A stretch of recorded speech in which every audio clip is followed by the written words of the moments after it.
Hi, everyone. How are you? Hope you're doing well.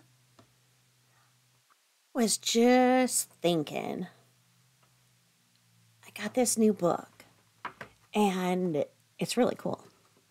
It is called Emotional Vampires. Have you ever worked with them? I worked with emotional vampires. I think that as I went back to the workforce as an older worker, um, I found that the workplace was just filled with emotional vampires. They all look the same, kind of heavy set, blonde, may or may not smoke, but just seem like they're just wonderful. And you're like, I've never had such a cool coworker as I do in you. And then you find out they're just absolutely just draining and they want to usurp you. They want anything that they do is to make you look bad because they can't ever be outdone. Even though you outwork, outsmart these monsters three times over, they want to do whatever they can do to make you look bad and feel bad. And soon you just feel like they've taken everything out of you. It's really hard to describe. And at my last job, I went to go and make a deposit at the main store. And I'm sitting there and I'm writing down, all of the coins and the money and everything, And my my general manager had usually done the deposits. I was just the lowly assistant manager, right? And I looked and they had this sign and it said, "No emotional vampires." And it was just weird. And I'm like, why would they put that there? I'm like, oh my God, that's where she usually sat when she'd come over to do the deposits. And it was just by an off chance that it was me. So it's like somebody had put that there. And I'm like, that describes that freaking, she's an emotional vampire. So then I got this book. And it's an older book. And I got it off Thrift Book. So just a couple bucks. But it's actually really cool. And if you would let me, I'd like to read some of it to you because I think that it really talks about some of the ladies that we know in our lives and, of course, some men. But the book starts out and it's got a red cover, a crimson red cover. And it is called Emotional Vampires, Dealing with People Who Drain You Dry, by Albert J. Berenstain, PhD. And it says to Luana. So whoever to Luana, maybe that's his daughter. I don't know who Luana is. Anywho, start out, and it looks like it's got some cool stuff. I think we're gonna have fun with this book. I used to do mine and just by my phone, so you guys can see my big old stack of books that I refer to. And so anyway, I come over here. And the first chapter is called Children of the Night. And it's like, who are these emotional vampires? And it goes on to say that they're not like typical vampires. It's not your blood they drain. It's your emotional energy. They freaking drain you. And if you've ever been the victim of one, you know that feeling. They just freaking drain you. They have the power to not only aggravate you, but to hypnotize you, to cloud your mind with false promises until you're tangled in their spell. Emotional vampires draw you in, then they drain you. And it goes on to say exactly what I was saying here. And it says, do you know them? Have you experienced their dark power in your life?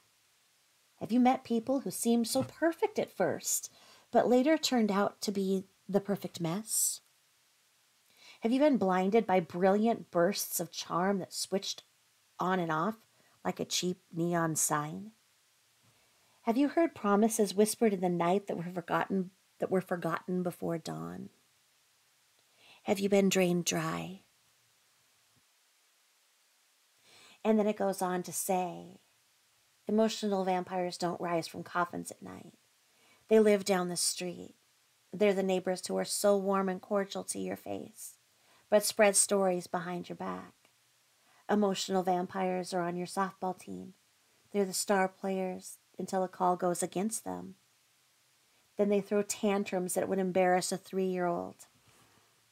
Emotional vampires work at your office. This is what I'm saying. They're highly paid managerial types, so involved in politics and petty intrigues that they don't have time to do their jobs. This is what I'm saying. Emotional vampires may even run your company. They are bosses who give lectures about empowerment and positive reinforcement and then threaten to fire people for the tiniest mistakes. Exactly as I said. Emotional vampires could be lurking within your family. Mine's full of them. Consider your brother-in-law. Oh, he is. The genius that can't hold down a job. Well, that's the other one, the one that lives like a freaking parasite. What about the vague, almost invisible aunt that takes care of everybody else until her strange and debilitating illnesses force you to take care of her? Okay? Do we need to mention those loving, infuriating parents who are always telling you to please yourself, then expecting you to please them? A vampire may even share your bed.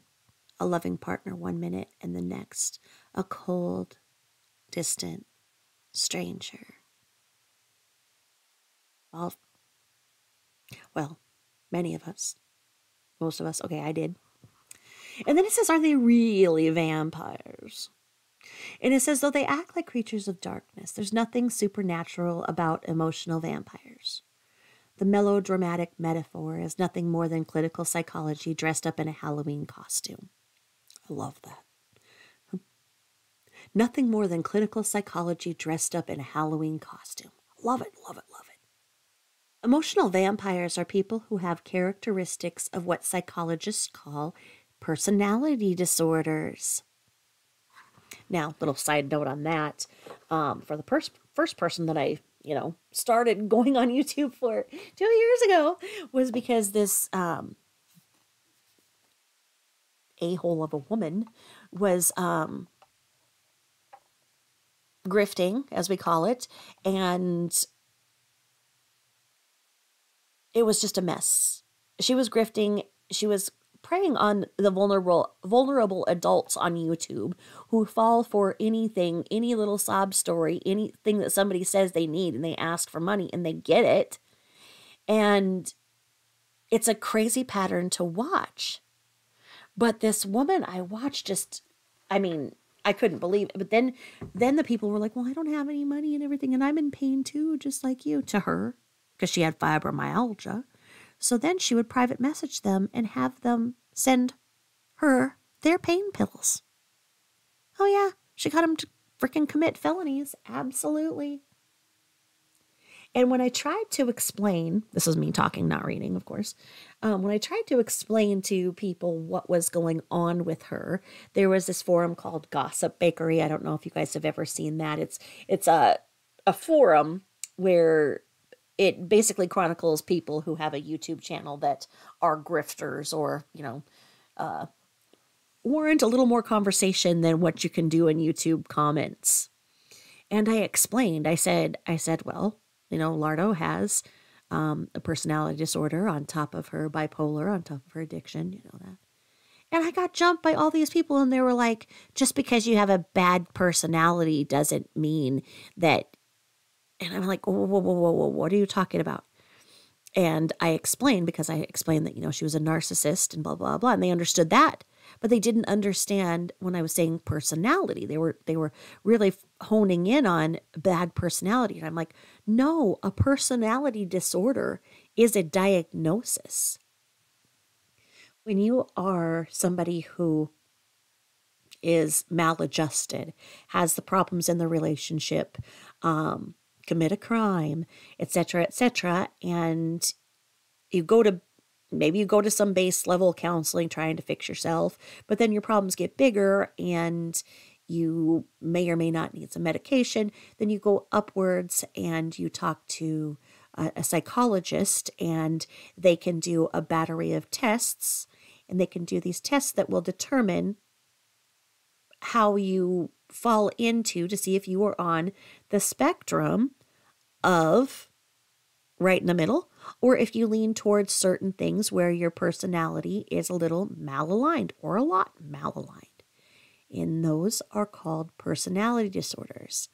They are something that you're not born with, but through faulty attachment, parents that may or may not have the same attachment disorder, or one that espouses somebody to develop a personality disorder that matches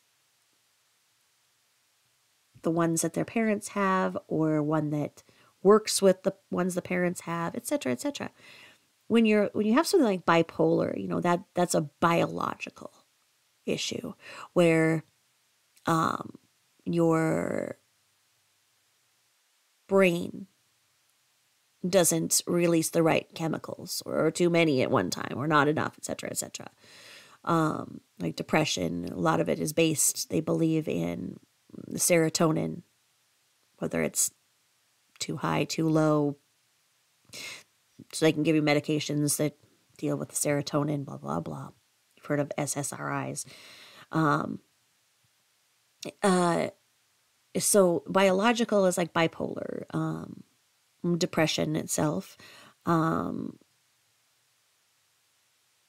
schizophrenia, those kind of like major depressive disorder. Those are dealing with the brain and the brain chemicals. Personality disorders are adapted, learned. Can they be unlearned? Yeah, but they're very resilient to treatment, as a lot of people with biological disorder. You can't give medication to fix a personality disorder per se.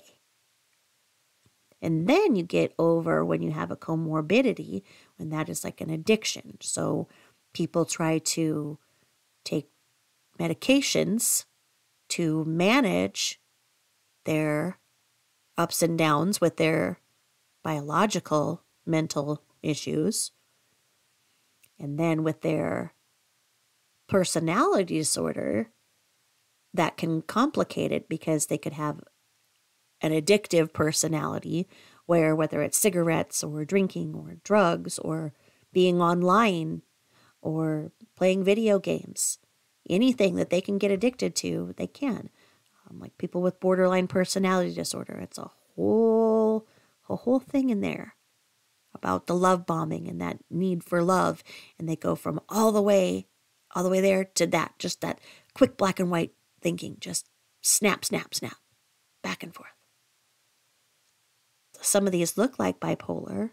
And so it takes a trained clinical psychologist to do a battery of tests to tease out and tease in what is wrong with the person. So with that being said, when we are talking about emotional vampires in this capacity, we are talking about maligned personalities, personality disorders. They're in the cluster B segment of the DSM-4. They're the cluster B. You got the categories here. You got the A's and the B's, and the cluster B is this thing that basically you just. If you guys know who I'm talking about when I say the word Michelle, she's a cluster B. She's got a little bit of each of the personality disorders, and she's got the addiction, and she's got a biological, and this is from her saying so. So she self-admits that she has borderline, bipolar, and she's an addict. So she purports these things as she is raging and then forgets about them the next day when she sobers up. So she has said these things. So she has said her diagnoses. So whether or not they're true, we don't know, but she certainly displays the characteristics of somebody who has borderline personality disorder as a very quick example of. And there are many people who you can think of right now. One will come to mind really quick with blonde hair who's addicted to being online. They don't turn off this camera 24/7, even if their mother may or may not be dying or not. They keep the camera running when they're with the family that has gathered for the impending passing or not of said mother. I mean, they're, like I say, I went through just a little rash of them when I went back to work. And I went back to work in retail management, and it seemed like there was just this little group of them. And what I did not like was in the upper management, we got to go to all of these endless meetings. And in these meetings, we were given, snacks, donuts, treats, coffee. And you'd come out and you'd see, the workers doing the work. They didn't get any of that nice food. It made me feel really guilty. Like, why are they not getting the same thing? We just went and, sat on our ass for 2 hours, talked about budgetary and ways to encourage and make people be more productive and do all of this. Well, maybe if they got the donuts and the coffee every once in a while, they'd be motivated to do this and that rather than us getting, I just felt very bad. That's me. I have a problem with, I am too much filled with empathy. I'm too empathetic. And so I really am like a moth to a flame to a person who is an emotional vampire, because they will drain my energy. I know that there's like these people on, they're always advertising, are you an empath? You need to learn how to ground yourself. And if you can go to this seminar for this and this, I will teach you how to ground yourself. So at some point I should learn how to do that, to ground myself, because, even if I go in a grocery store or whatever, and, people around me, their energy just drains me. And if somebody gets hurt around me, I'm not in nursing anymore, but I'm talking about like in public, if there's a car accident or anything, yes, I have to go and check it out. But if I'm around the person who's hurt and whatnot, my energy goes so deep for that person's pain that, I'll become physically ill. So what was really happening to me in these settings, going back to work, where these emotional vampires have taken over, it was just tough on me. Have you guys had that happen where you can't see it? It's not like anything you can see, but I want to say you can palpate it. You can just palpate the negative energy that they espouse. I don't know how to explain it really, but this book is doing a good job of it. Hold on, I'm trying to get, oh, Jesus. Oh, shit. Sorry, I was trying to get out a little bit of super glue, and you know how that always happens. Oh, Jesus, I just stuck my fingers together. Little side note here, let me tell you this. Let me tell you this. Okay, so y'all know that I had my 3 youngest in 2 days less than 1 year. Twins are now 19. Next oldest is 20. So what do we say? Almost 20 years ago that happened. That had happened. So, okay, I had to have this surgery, and I had to wait till my husband was home for a few days so I could have the surgery. Because I didn't even have time to have the surgeries that I needed to fix myself, to take care of the kids, but, so it was what it was. And I finally, had time for my surgery, and I told my husband, I was like, I am not going to get the F out of bed until I feel better, I am going to come home after the surgery and I'm going to lay my ass down all weekend because, it was like really tough on me where I'd have to have surgery and then still take care of the kids, the next day. And, he'd have to be back at work. He was in the military. And I was like, no, I'm going to have my surgery on Friday. We're going to do this right. And I am not getting out of bed. Okay? Not going to do it.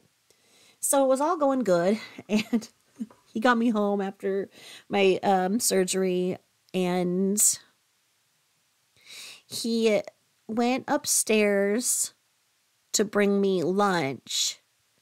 And he came down the stairs a little too fast. And his jeans were a little bit too low. So he fell over the child gate at the base of the stairs, like on the first stair up. So you got this first stair. So I heard him just screaming. And he's like, oh, oh, oh. And, I waddle out of bed and I'm like, what? I told you I'm not getting up. I want to rest after this surgery. I'm so tired of this. And he's like, oh. I'm like, get up. I fall over that child gate every freaking day. In fact, I just did it yesterday and I think I broke my back. Get up. And he's like, oh. And I'm like, no, get up. You're fine. And then he was like, oh, I really feel like I did something wrong. And so then I was like, oh my God, are you kidding? I was like, okay, after the kids are in bed, you can go to the ER. He calls me from the ER and like he had to park way back at the VA. So there was like no parking spots. And he got in and he had to call me because he had broken his tibula and fibula, the tib fib. And so he had to have surgery. And I was like, oh my God, I feel terrible. I'm real sorry about this. And so they kept him overnight to do the surgery in the morning. And Monday morning, so the way that then this went, he went Saturday night, and then he was in the hospital, and then Monday morning came around, and I had to go and get him, and I had the 3 babies, and so I had the twins were in the carriers, because I think they were 6 months old, so I would have made my next one 1.5, so he was barely walking, and I had, each in the baby carrier, so I kind of just had to, I had my triple stroller straight on my triple wide stroller, but my triple wide stroller wouldn't get through some hospital doors, found out the hard way. So I had my straight on triple, and these things were heavy. But anyway, I have to go and get him, and he's not doing so good. He's not, able to drink, so they wouldn't let him out of the hospital. And so he was like,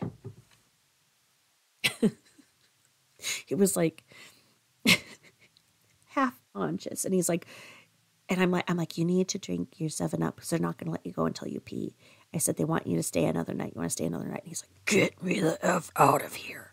And we've always had this thing look, if we're sick or whatever, and we have this thing where it's like, take me home and take care of me. We do. Well, I'm like, okay, I'll take care of you. We'll get it. And, I had to work with him to get him to drink and whatnot. I've got these kids all over, and, one had to shit their diaper and everything else is, of course, so I'm getting all the dirty looks from the people in the waiting room back and forth. And I'm like, oh my God. And I don't know, it was just a mess. And I had a huge camel toe in my sweats that day. I didn't look in the mirror before I left the house. So I don't know if the looks were for the camel toe, the baby that shit their pants, and I didn't have the diaper. It was a mess, okay? So anyway, I get Hubs, and he's all, propped up, half awake. He should not have came home. He was just still so under.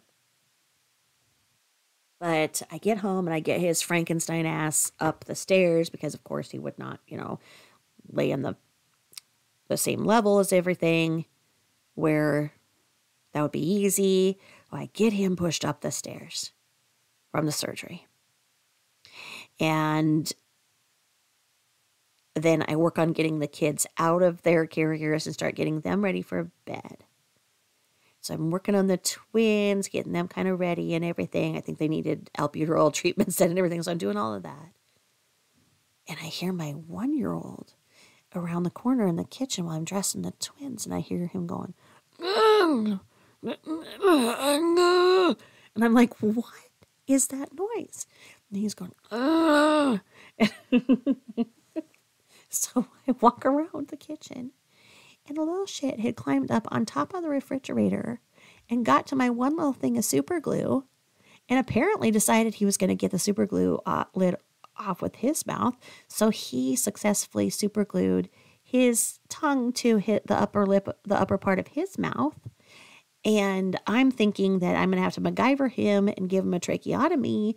And so, I'm grabbing a pen while I'm, trying to call 911 and screaming for my husband who's under anesthesia. And so he comes, barreling down half awake with crutches, just out of surgery. And I'm screaming that I'm going to have to MacGyver to maintain the airway for the baby. While I'm on the phone, I've got one finger down his throat, where I'm keeping, the part of his tongue where he can still breathe. So I'm keeping his tongue from fully, gluing itself to the top of the roof. And I've got the finger in his mouth and I can't let go. I can't open the door. And, I call 911, of course I'm calling 911. I'm telling him I'm maintaining the airway, but I've got a pen ready in case I got to give him a trach. I saw it on MacGyver once, and they're just like, ma'am, is the baby able to breathe? I'm like, yeah, but it's just got most of the tongue stuck to his roof of his mouth with the freaking super glue. And oh my God. So the fire department comes, and, they've just got this. I have a huge camel toe. My husband's, half awake from anesthesia with a big out cast from the baby thing. I've got one twin undressed, the other one crying, and I've got my other child with my finger in his mouth, maintaining his airway with a pen ready to do a tracheotomy. And this was my life. And the fire department, they just were like, this is like some weird come to life Irma Bombeck thing. What happened? And I'm like, well, I had a surgery and I said I was not going to get my ass up because I'm tired of having these surgeries and having to get back up and then undoing my surgery and undoing my stitches and having to come back and blah, blah, blah. And so I told him not, and I turned my back for a minute, and he climbs up on the freaking refrigerator and gets my super glue because I hide my super glue because for things like this. So, yes, I just used super glue and had that wonderful memory as I just stuck two of my fingers together while I'm talking to you all. To y'all. So, that's my life. It turned out that the super glue was water soluble. So the nice fireman just had to rinse his mouth out with water for a very long time. And they just called like the rest of the crew that was there at the firehouse. They were like, you just got to come over and see this and see what this woman's dealing with. And they just for a couple hours and just helped me get caught up with everything. They helped me get the babes their breathing treatments and into bed. Made sure that my next child, that super glue wasn't going to do that. And got my Frankenstein ass husband back up and tucked in bed. It was time for me to get up all over again, right? Oh, that was my life. That was my life. So I deal with all kinds of things like that, right? And then I go back into the workforce after being out of it for, I hadn't worked in, not work for like 15 years. Like work, like in a position like with other people. Like I had independent contracts and stuff like that for speaking, but as I told you all, right? I used to actually be paid to speak as a professional public speaker, but that's a whole different lifetime. Anyway.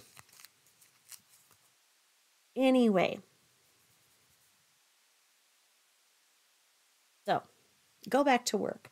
And it's just not the same.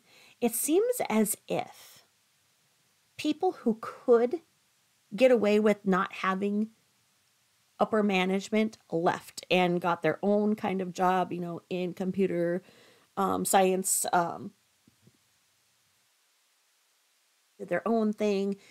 There's so many people who are independent workers these days that it's just not the workforce that there was in the 80s where we all were roughly the same age and had a lot of fun and would always talk and have, this camaraderie between us, whereas it seemed like the new workforce was us and them, and it was these managers versus the employees, and the managers were the mean girls, and the mean ass guys, or just the guys who I had one male boss, and yeah, by the time I was done getting him demoted for his nasty ass sexual harassment, because I thought that was off the table, that you could not sexually harass, but this idiot, oh my word. So anyway, it seems like they're the ones who scared everybody out that could get out, so they were the only employees left, and by default they became managers. They don't know how to.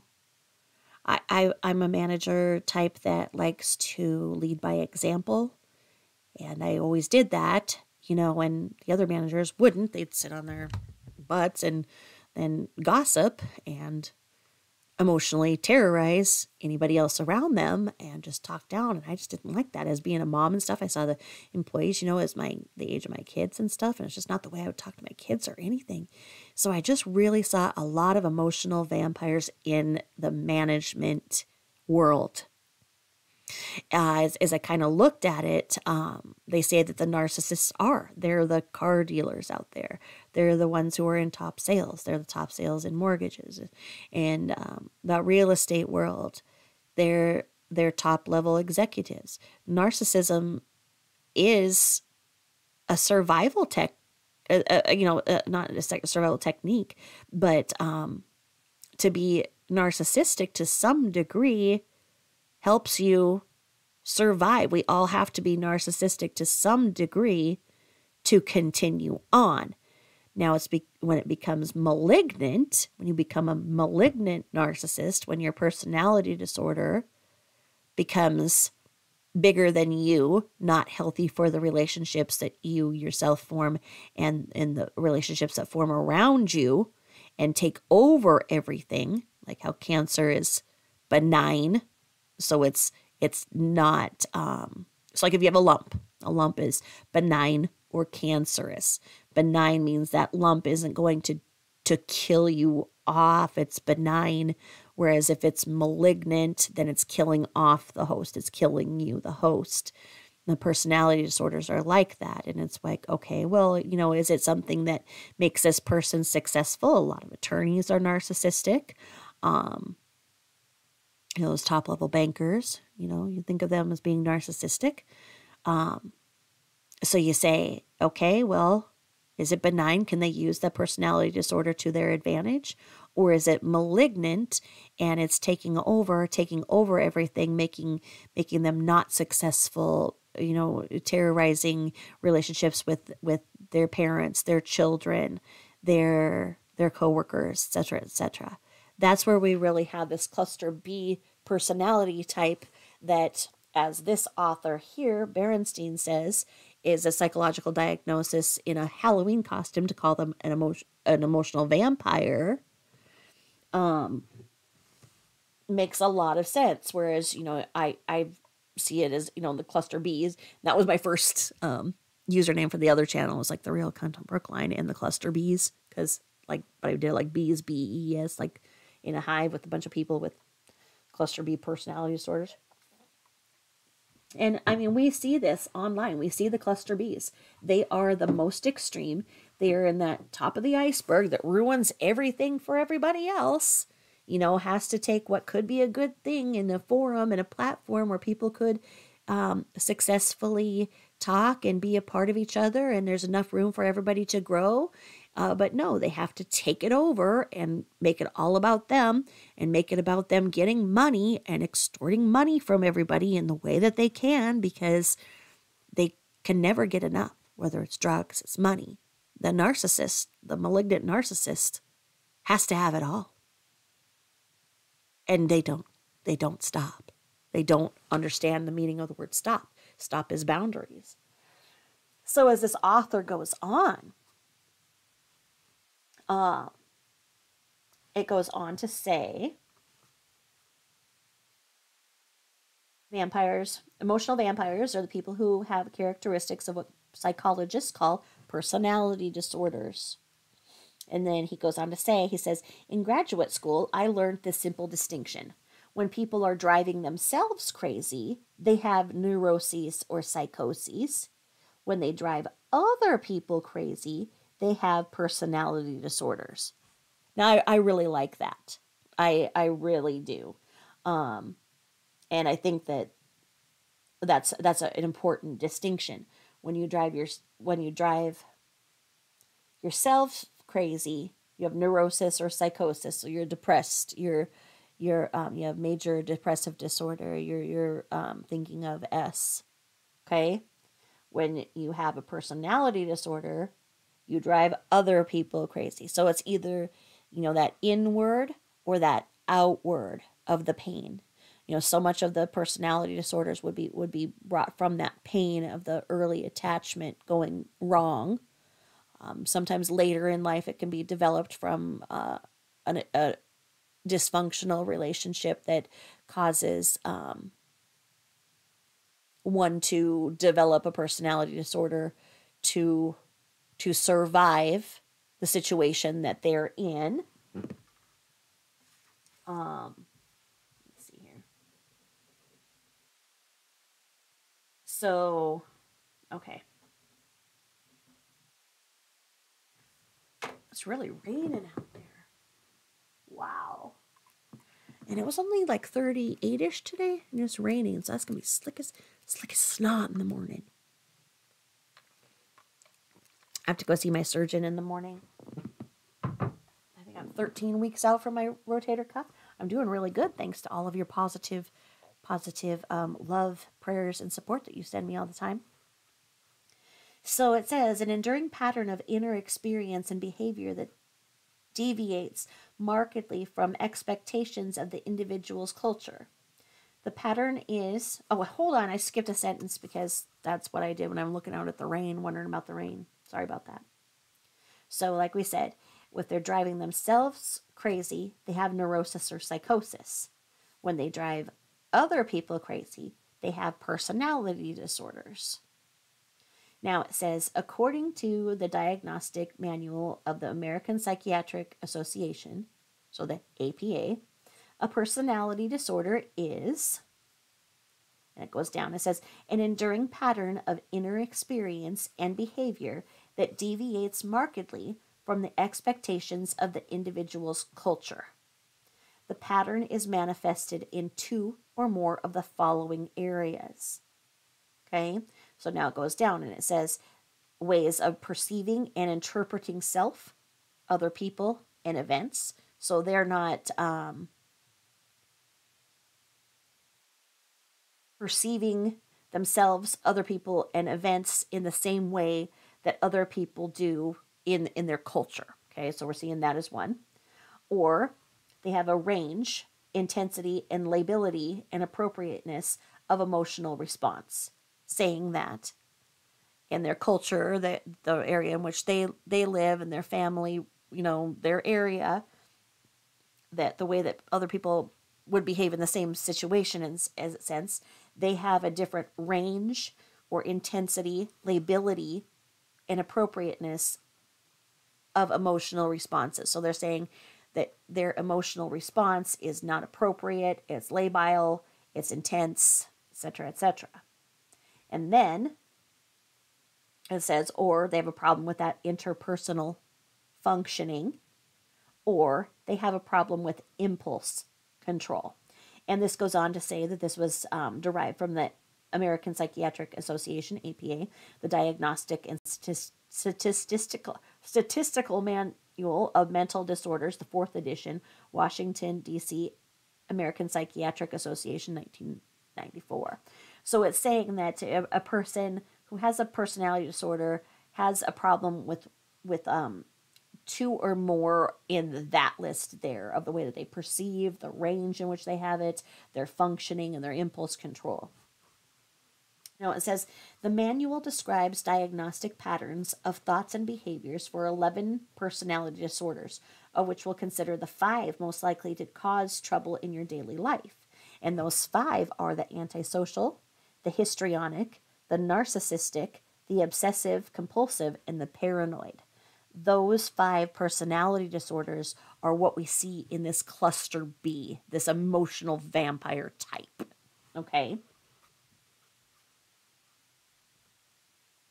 So it says each of these types, though pathological and draining, has characteristics that people find very attractive.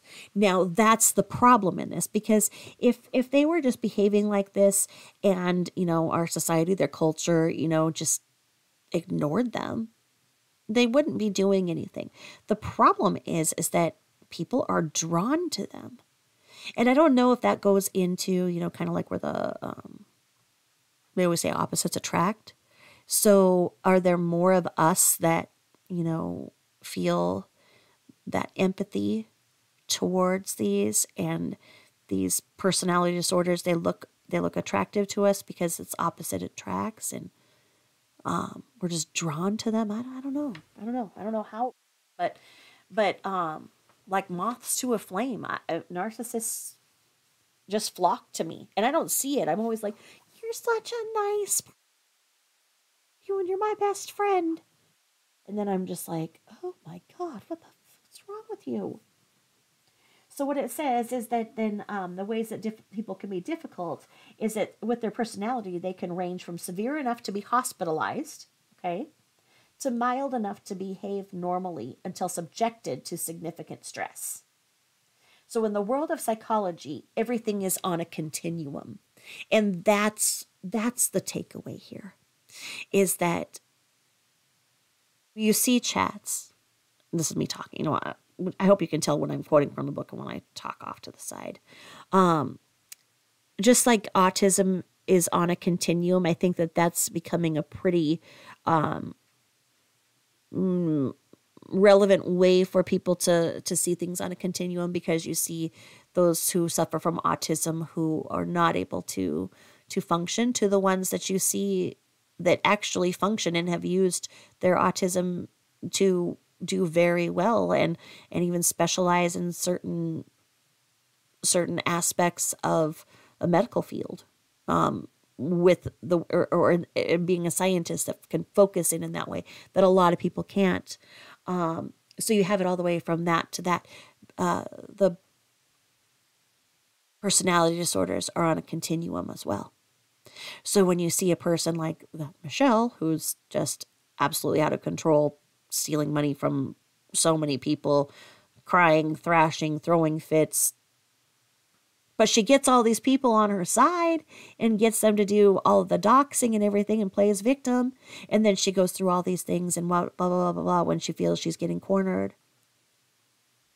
And it's my prediction that she will be threatening S in the next 24, 48 hours, because now she's to the tears stage because she, got played by her paramour, if you will.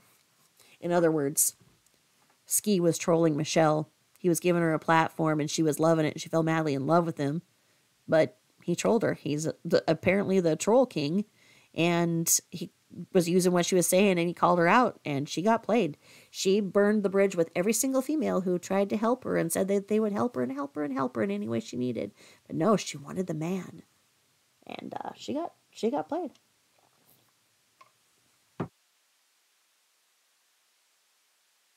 So you see her as this, and when she says on her thing, she'll say, well, I have borderline personality disorder, blah, blah, blah. Well, then you'll have people in the chat will say, I have borderline personality disorder and I would never do what you're doing. Well, yeah, because borderline is on a continuum, just as narcissism is. So,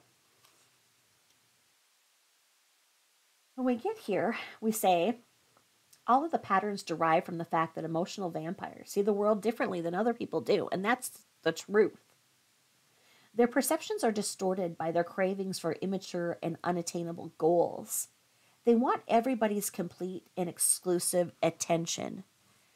And this is where I think that we see, the people who are online, and they're live streaming literally 24/7. They want all the attention on them.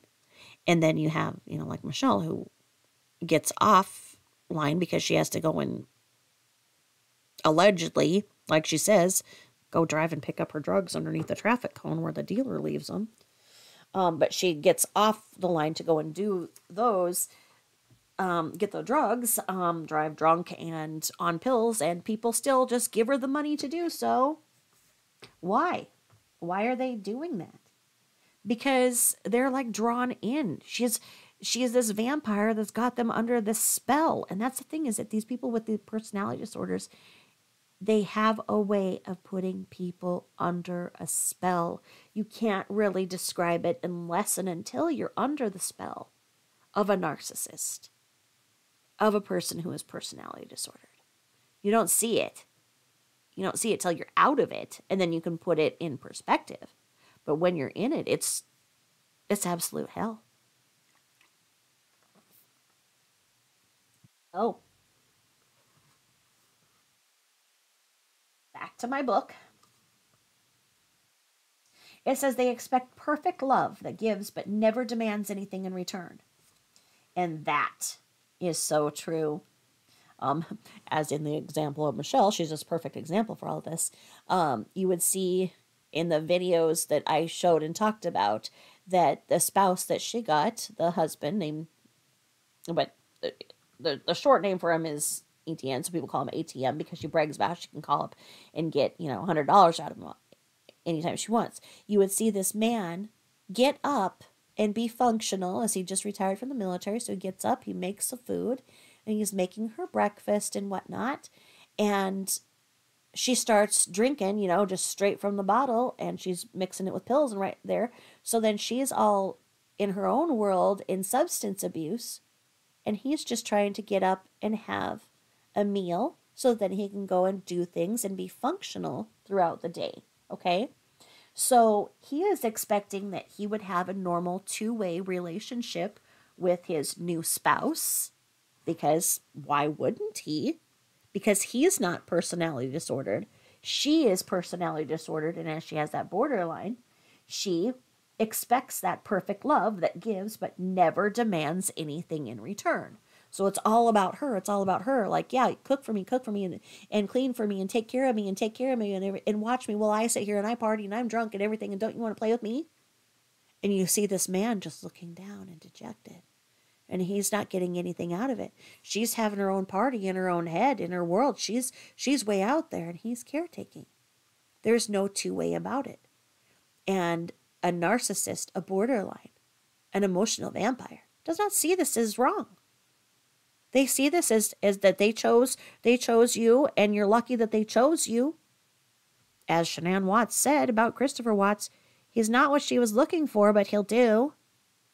And then she wanted it to be perfect, him to be everything to her, him to give her everything that she wants. It's not her giving him anything. It's not Michelle giving anything to ATM. No. These people with borderline personality disorder, narcissists, they expect this. This is part of how they drain the person dry. They often take away, and in the case of Michelle and in Shanann Watts, they both made their men not allow their mothers into their lives and weren't inviting them to the wedding. So once they said, I do, and the man is like, well, you know what? The Bible says to leave and cleave, and I'm cleaving. It says it's right? And she's going, I separated him from his mother. I cut that cord. You're mine now. And I'm going to suck you dry, emotionally and literally.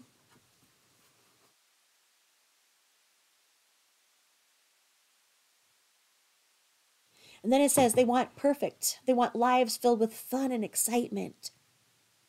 And to have someone else take care of everything that's boring or difficult. Where else do we have a better example than with Shanann Watts in this? She wanted that party lifestyle. She clung on to that last MLM because it allowed her to go out of town. She didn't have the money to do it. She didn't earn the money to it. She stole the money from her husband. Stealing because he didn't know. He did not know that his money that he got up every day and worked for was being taken so that she could go and have fun. But she made all these rules in the home so that when she came home, there wasn't too much work for her to do. Keeping those girls locked up behind closed doors, 15 out of 24 hours a day. So there were strict routines, and she made sure those routines were in effect when she was gone because she was not going to undo them. Because those mundane tasks as child rearing and whatnot, she didn't want to do. And she wanted her house immaculate. That means no toys out. That means little children are not out playing with toys. Bought the toys, they're pretty. Y'all saw the toys. But those toys belong to MLMs that she was selling for. Especially the books, the Osborne books. Those were all on a shelf because she's selling them. Those were all commercials. Those were nicely staged props in the ever-going commercials that were the Watts' lives. As this says, to sum it up, the book says they want everybody's complete and exclusive attention. They expect perfect love that gives but never demands anything in return. They want lives filled with fun and excitement, and to have someone else take care of anything that's boring or difficult. Emotional vampires look like adults on the outside, but inside, they're still babies. There you go. Just like Michelle that we see right now all over YouTube, and just like we saw with Shanann Watts. They're very, very petulant children in the inside, throwing those tantrums if you dare question them. Question them? Are you kidding? What happens if you question them? What happens if you dare to ask anything? What about even a clarification? Have you ever even tried to ask a narcissist to clarify or quantify what they're saying? Good luck with a scorched earth. That's the kiss of death. Don't do that. You know what I mean? So, it says, just as movie vampires cringe in the presence of crosses, garlic, or holy water, emotional vampires are inordinately threatened by common adult experiences, including boredom, uncertainty, accountability, and having to give as well as receive. So that's where we're talking about that reciprocity, that really, being back and forth. Like, something that really bothers me about the Watts family is that they lived in one of the most beautiful areas in the United States. And it's not so much commercially driven, although it was an expensive area to be.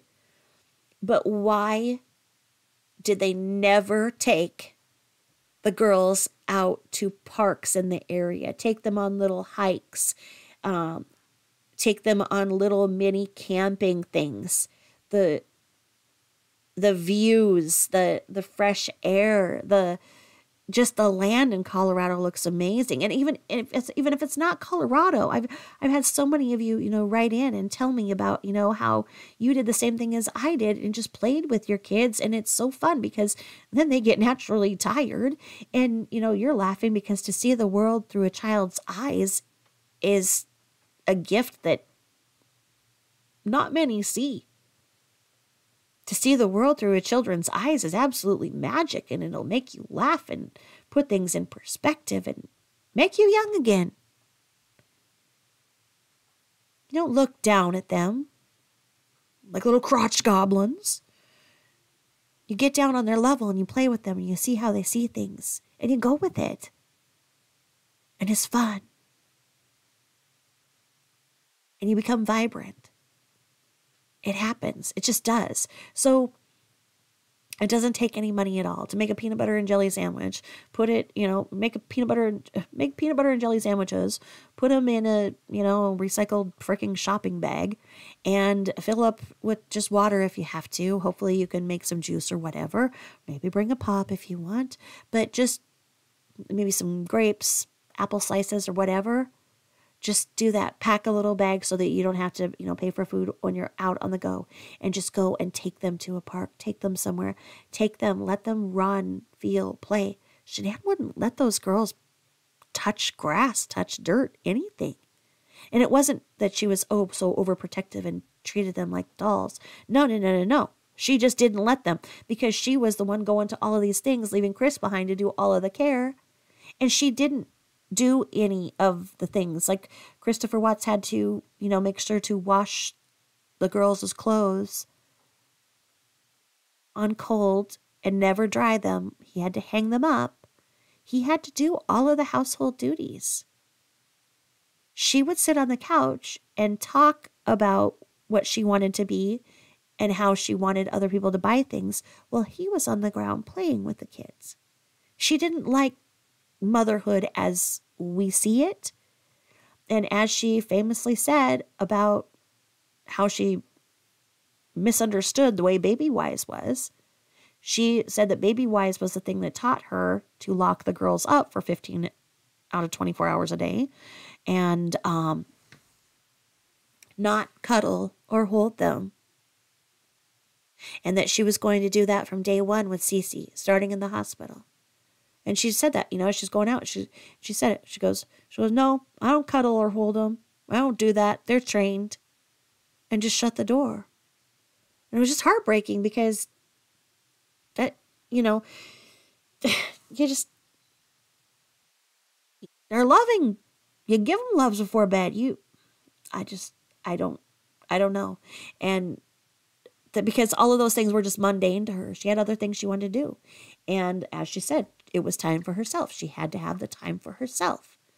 She couldn't be bothered by uncertainties. Everything had to have a very rigid and predictable schedule. Those girls were locked behind closed doors. Those doors were not able to be opened by the children. Even the bathroom between them, the water was taken out of the toilet, and those doors were locked because she couldn't handle the uncertainty of them taking themselves to the bathroom while they were behind locked doors. So she limited the amount of liquid they could have in the day so that they wouldn't have to go to the bathroom as much or wet the beds as much. And it is all because of that. Her personality disorder commanded everything that happened in their lives. Christopher Watts didn't come upon this situation with a personality disorder himself. Is it questionable that he developed one as he was in a situation that was over his head? And was he a victim of Stockholm Syndrome? Was he suffering from battered spouse syndrome? All things that we would like to know. But accordingly, the psychologists that interviewed him said that there was nothing wrong, right? They said that he has no personality disorder, so that speaks to the big question, and it puts it right out there that he is not a narcissist. He does not have a personality disorder. He is not a psychopath, a sociopath, does not have narcissistic personality disorder, or any of those. But yet the headlines would have you believe different.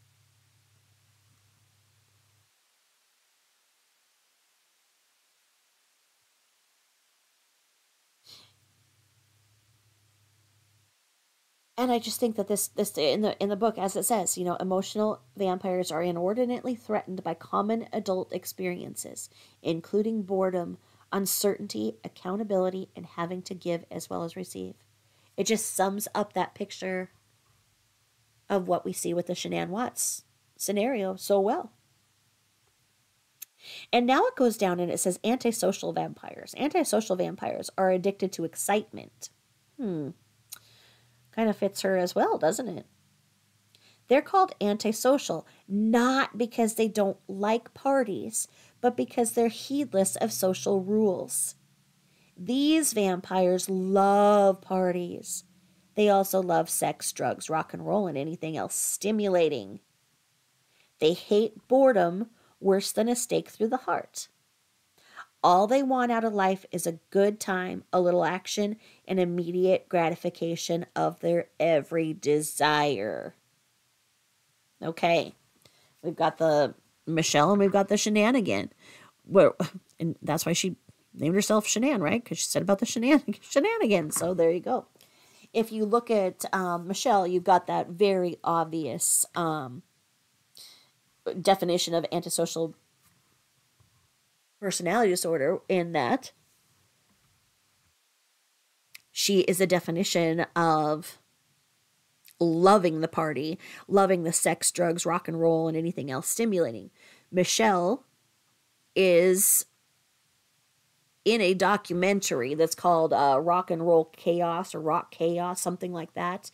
And it was a show, it was like a reality show. I think that it says it's a documentary, but I think it also had episodes, something like that. But she will refer to it as the documentary about her. It is actually about the rock and roll lifestyle and what happens on tour, and the lifestyle and the culture that kind of develops while these rock gods are out there. We're talking, the big ones that draw the huge crowds. And it goes and it talks to the security, and it talks about, what makes being a security guard difficult in that culture, because they talk about, if you form like a death wall where one side of the crowd goes against the other side, and you've got, 6 security guards at most, and you've got 20,000 people who are going to bash into each other and hurt each other intentionally because they want that pain. They want the endorphin rush from being hurt. And it's a massive emergency. And they talk about, when they do the human tornado, where they start spinning in the middle and turn it into like this human tornado, and that they'll stop that.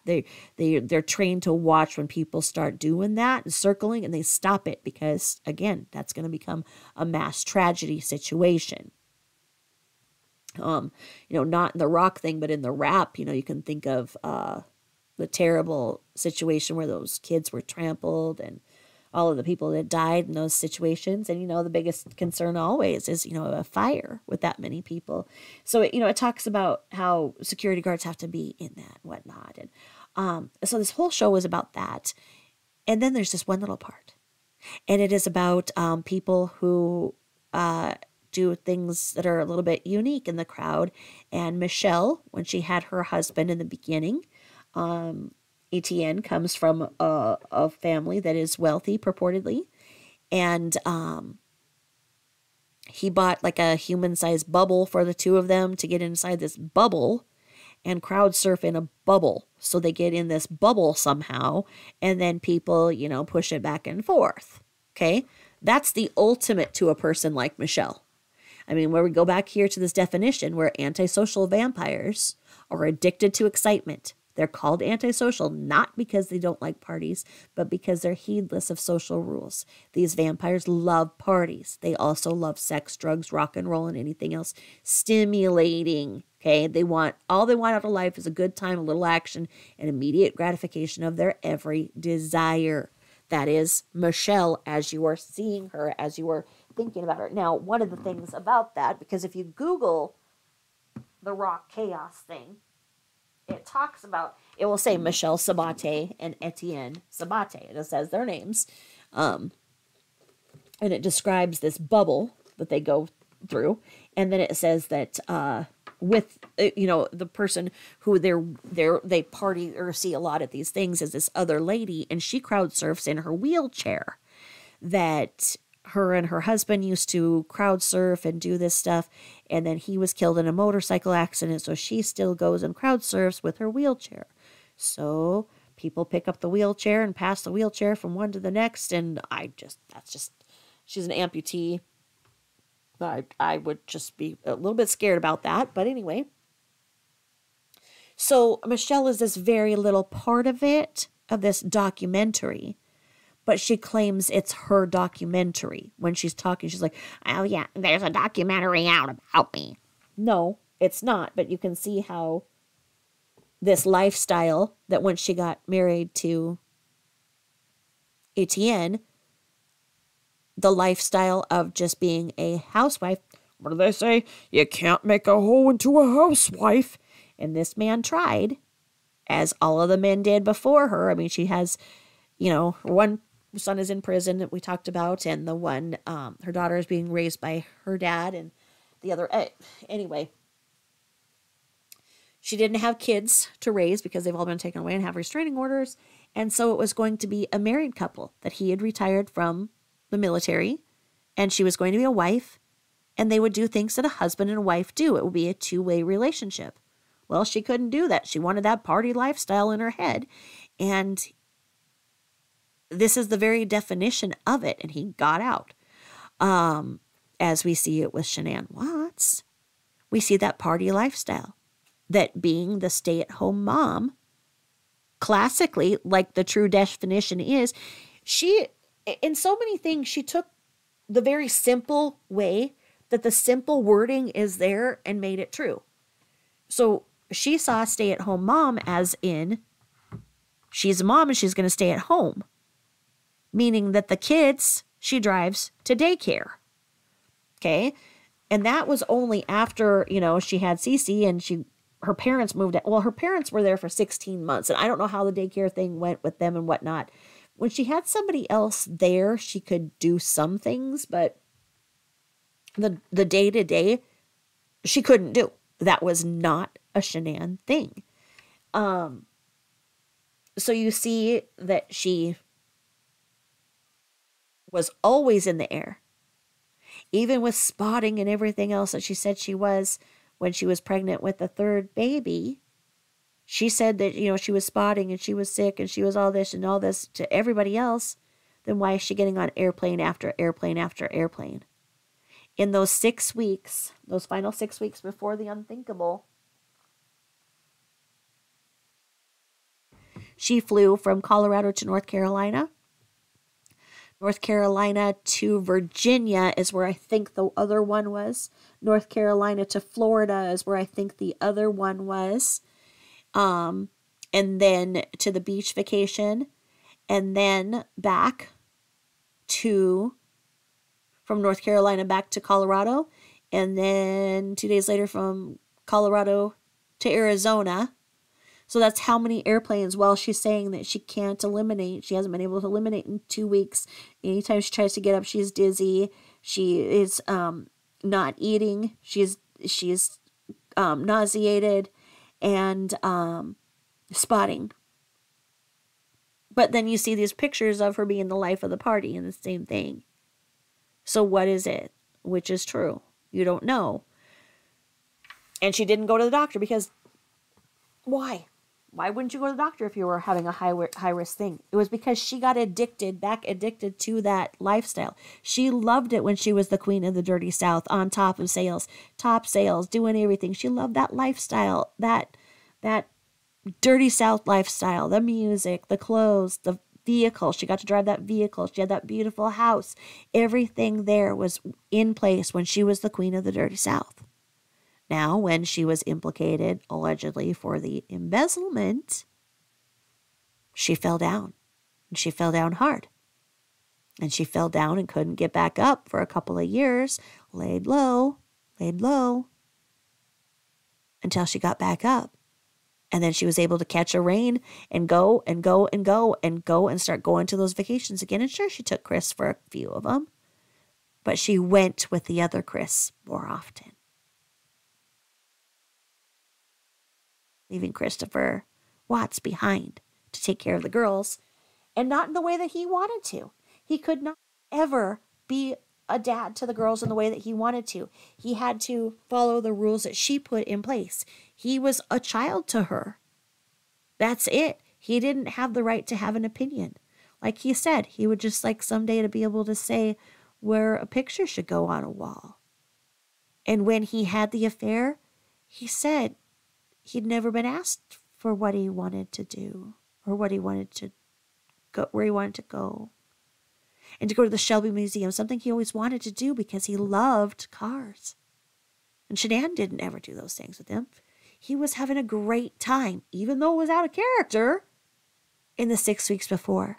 They both did so much in the 6 weeks before the unthinkable that when they came back together, there was no together. And it imploded.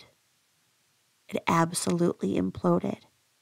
Was it her personality disorder that could no longer stand the two-way that was expected, the boredom? What was it? They like to say it's because he had a mistress. I don't think so. Doesn't add up. Where is he in this whole thing? Where do they come off saying that he's a psychopath? What behaviors did Christopher Watts have that anybody can say, forensic psychologist looking at it, breaking it down psychologically as we can now? What behaviors did anybody see in Christopher Watts prior to that night that would make him look like he was disordered in any way? There's nothing. Her, on the other hand, there's an overabundance.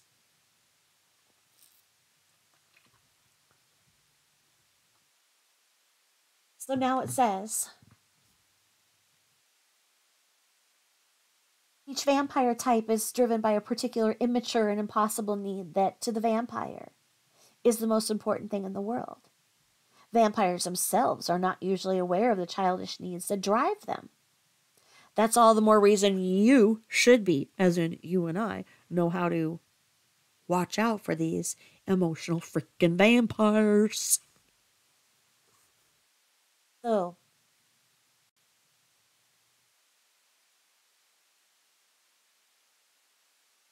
it says here, of all the vampires, antisocial vampires are the sexiest, the most exciting, and the most fun to be around. And look at Shanann. People were drawn to her. In any new job, in any new adventure. That's why she didn't have long-term friends, because once people got up there and saw behind the curtain and saw that all of this didn't make sense, they were gone. But she could have all of those short relationships because she could walk in and make every head turn in the room. She could walk in and be the life of the party. Even without knowing her, look at any of the pictures that she's in those Rive parties, those Rive conventions. You see her because she is the most vibrant of all. People were drawn to her. She kind of had her hair dyed black like a vampire, too. So it says, antisocial vampires are addicted to excitement. They're called, oh God, the wrong sentence again. Oh my God. Oh my God. Of all the vampires, antisocials are the sexiest, the most exciting, and the most fun to be around. People take to them easily and quickly, and just as quickly get taken. And that's where you see that they're great at the MLM. They're great at selling things. She was great at selling at the Dirty South. When she was at the Ford dealership, she was top in sales. Christopher was the top mechanic because he was good.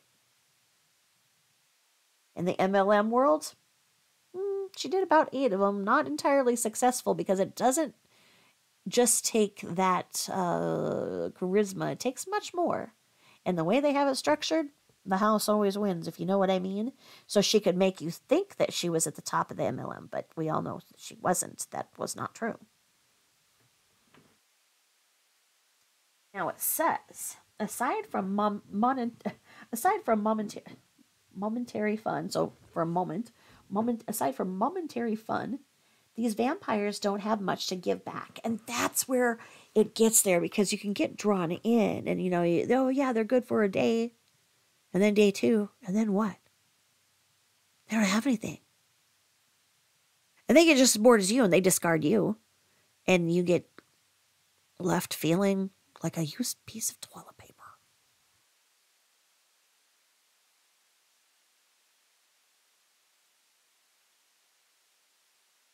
And it says, like all the vampire types, you get those moments with them. And antisocials put you with a dilemma.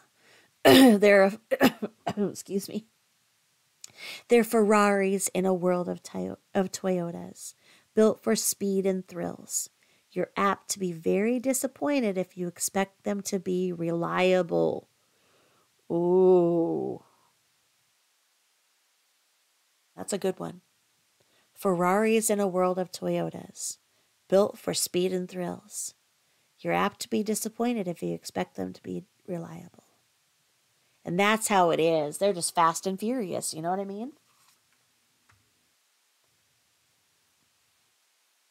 Let's see. And it says here's like an example of an exchange with a antisocial vampire. What's wrong, honey? Vampire Adam asks. Elsie's jaw swings open on its own. Adam, I cannot believe you'd ask me that. You think it's okay with me that you go around kissing other women right in front of my face? And Adam puts an arm around Elsie's shoulder as she knocks it off. Honey, Adam says, it was a party and I was drunk. Anyway, it was just a little peck. A little peck that lasted 5 minutes? Sweetheart, you know I didn't mean anything. You're the one I really love. The only one. Come on, darling, trust me. Mm-hmm. Without antisocial vampires, there would be no country and Western music. If you think the only people susceptible to their charms are dewy-eyed romantics, then you haven't seen them do a job interview or a sales pitch. Shan? Your best protection against these vampires is to recognize them before they turn on the charm. When you see them coming, hold on to your heart and hide your wallet until you've checked their references. What antisocial vampires have done in the past is the best predictor of what they'll do in the future. Okay. Now, that speaks volumes because with the Shanann, that was where her family, her mother, really took offense when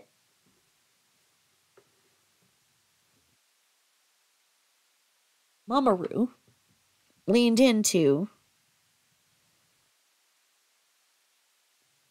Mrs. Watts. And Mrs. Watts says, is it true that your daughter's been married before? And Mama Roo was ready. She was ready for it. She says, yes, just like your daughter, right? Mm-hmm. Mm-hmm. That's what happened when they leaned in to become friends. The snake came out. And that set the tone. Because then when Shanann said, Mom, I want to try and be friends with them. I don't think they're bad. Let's let them do some things. Let's let that sister, let's let her send off the invitations for the party, for the bridal party.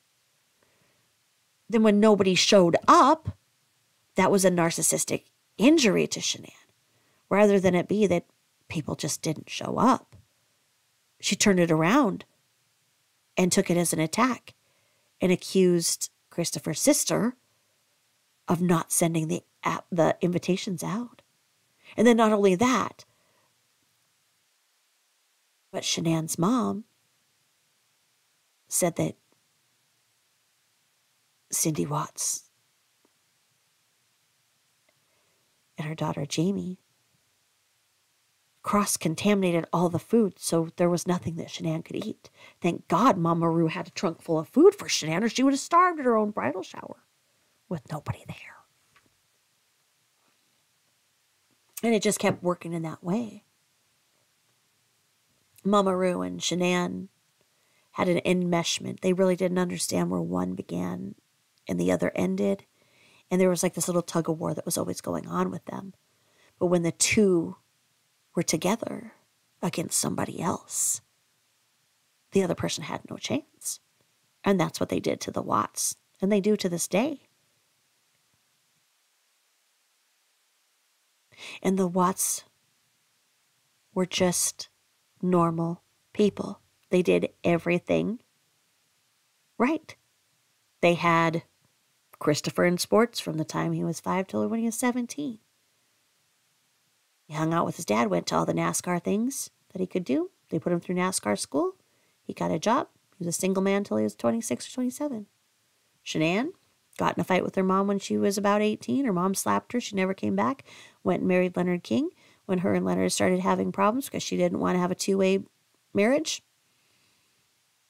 Leonard allegedly tried to do marriage counseling, and she didn't like the way that went at all because it asked her to be intimate and giving and have that two-way. So her answer was she would not come home at night anymore to Leonard, and a divorce ensued.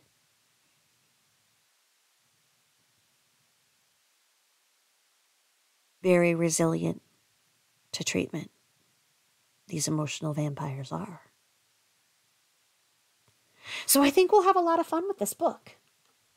I was reading the Controlling People book, as we went through everything, but it takes so long to lay out how the patterns go and to really see that control. And, as I was reading it, I was able to tie it in, but it just really didn't bring those points together. And as I watched, I saw that you guys would stop really listening and towards that end, and I don't blame you. It's a tough read in how it takes so long to really lay out the patterns. This Emotional Vampire book is doing a good job, and it really brings this visual, at least in my head, and what I see with the specimens that are on the interweb for me to observe these days. And there's a lot of them, not just the two I'm mentioning.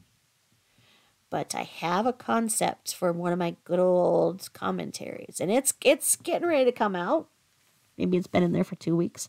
I like all this stuff you guys told me about Elvis. I didn't really know that much about Elvis. I'm much more into the Marilyn Monroe side of things. But even that, there's just so much there. And there's very little documentation that I can find for her either.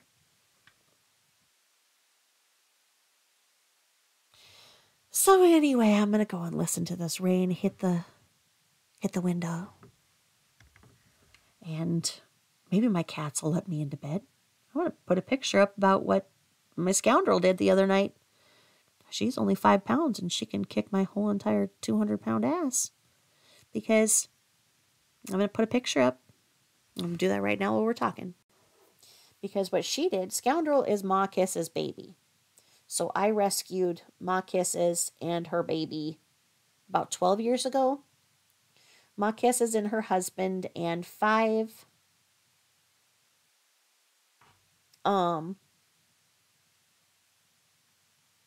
just a second. 5 of the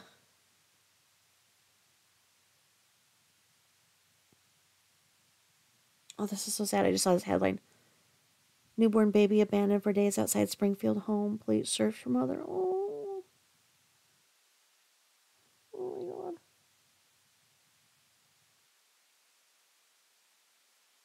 That's so sad. I can't even remember what I was going to say. Oh, Scoundrella. Okay, so I go to bed. I rescued Scoundrella and her baby because, okay, so Mama Kisses and her baby daddy and 5 of their kittens were rescued from an old abandoned building that was going to be condemned. Okay? These firemen were searching the building before it was going to be like raised, where it's all cut up. And they found these cats in there. And there was not room at the shelter. So this fireman took in Ma Kisses, her baby daddy, and the 5 kittens until the no-kill shelter had room for them. So then when the no-kill shelter got them, I was on a waiting list for Russian blue cat because that's the only kind of cat I can have for my allergies. So they called me when they got this brood of them. And I wanted one of the kittens. And they had the mama in the cage with this one kitten, this baby, because the baby had tried to escape and got her foot stuck in the cage. And so she was wounded. And so like their rules and stuff, when an animal is wounded, they have to do a full report with it and let its mother stay with them and everything. So I went to hold Scoundrel, and Mama gave me this look like, you touch her, you die. And so I was like, all right, I won't do that. And they were like, would you like to have her half off, the mom? If you take the mom and give her to her like half off or more. She's real scary. I'm like, okay.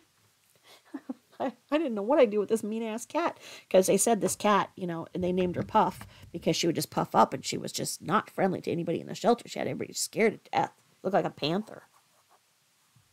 So I took her and her little special baby home, and Ma Kiss is now real fat and fluffy, and Not scary at all. A big pushover. She's fueled by kisses on her forehead. That's why she's mock kisses. She has to get tons of kisses and then she'll move around. And her baby, she's got a little something wrong with her. And she has really bad allergies to her food, but she won't not eat that food. So she gets these sores and whatnot.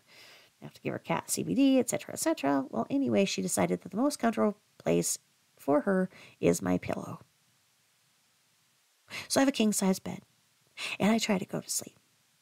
And she's decided the pillow on my king-size bed is the place where she'd like to sleep. As opposed to any of her cat beds or anywhere else in the house, nowhere. So I tried to get into bed, and she went, meh. And that's like a scary thing from her because, she, like I say, she will kick my entire ass. And so my husband heard it, and he's like, hi. And I was like, I would like to go to bed, but I can't. And I touched my husband's forehead, and she went, meh. Because she loves my husband. She'll often sleep on his pillow and just stare at him all night. And then if he opens his eyes, she'll put her paw on his eyes to close them. So I wasn't allowed to touch my husband, wasn't allowed to go on my pillow. So I had to go to the other end of my freaking bed like a cat and sleep where the cat should until she was done with my freaking pillow. This is my life. I'm going to put a picture on my community page so you guys can see exactly what I was dealing with the other night. I'm going to do it right now. So, Boo, I adopted him 3 years ago because I thought that they would like a little friend, and they find no humor. They don't like Boo at all. 3 years, they fight all the time. So, let's see here. I'm going to go to my community page so I won't forget. Community page, my channel. Community. Did you guys see Bullshit Betty's hair extensions? They're kind of interesting. Have you guys ever had hair extensions? I had them as a hair model back when I was doing hair modeling. And I only had to pay for supply only. But I mean, I still had to pay for them. And I had them almost to my waist. My natural hair was just about where it is now to my bra strap. But my hair is like thin. It's not like thick and bouncy and stuff. So I'd always wanted extensions. And I tell you, they feel like a freaking mop on your head. They're horrible, heavy, hot. And I didn't know that you have to brush them from the root down. So I got that bird's nest that happens. Like when you would see all the Hollywood types that have extensions, they don't show you the back of their head because you'll see this lump. It's like the bird's nest because then you cannot get it all undone. And then any heat from your head gets the glue that the extensions are glued into that nasty nest, and it's just horrible. Extensions are horrible. It looks like Bullshit Betty has the clip-ins, but they don't exactly match her hair, so I'm not sure what's going on with them. But okay, on my community post, I'm gonna put here Scoundrella. Her name was Scoundrel because she's into everything. She's very sneaky. But I decided Scoundrella sounds more feminine. So Scoundrella. Scoundrella not letting me into bed.